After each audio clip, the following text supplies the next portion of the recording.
kumari kong masarap na masikap. Ayan! Panibagong araw, panibagong yugto ng buhay ko. At dahil payday ngayon, iche-check natin kung may laman na yung ating bank. Kaya pandalas kami nagpunta ng bayan. Pagdating namin ng BDO, ay pinalsa ko na kagad yung card ko at chinek namin kung may laman ito. At nilagay ko na din yung password. Then, pindot-pindot ng password, intay-intay, galaw-galaw, at yan. Sana, meron na talagang sahod. Ayan, meron na talaga. At i-withdraw na natin siya. Ayan guys, intay-intay lang po. Excited na ang mangyan. Ayan na. Tingnan natin kung magkano. Ayan, meron na. Check na yung balance. At yan guys, lalabas na. Magkano kaya siya? Ayan, may sahod na. May sahod na. Nagpunta kami ng Robinson.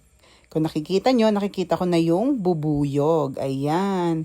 Kaso lagi na lang ako dyan kumakain, sa iba naman. Hahanap kasi kami ng aming kakainan dito sa Robinson. Dahil payday naman ngayon. O, diba? Aliw-aliwin natin ang ating sarili.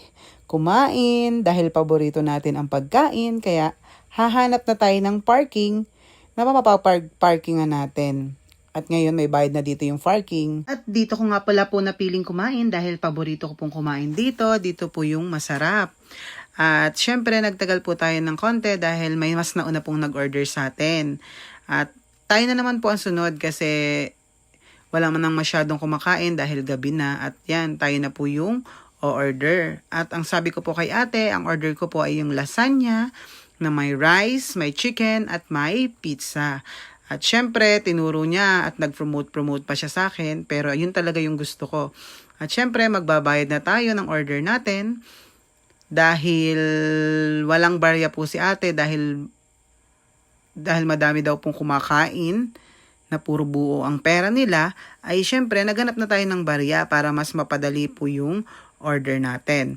Kaya, syempre, kalkal po ako dito, kalkal doon, at humahanap ng coins para makapagbayad po tayo ng mabilis.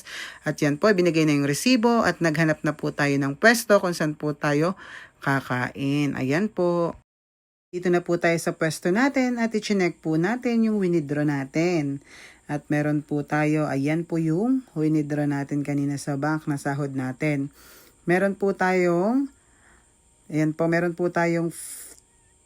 2,000 para sa ating followers, 5,000 po para sa savings, at 3,000 po para sa gastusin natin. At syempre guys, pumasok ako sa Robinson at nagtingin ako ng tsinelas para sa akin. Ayan.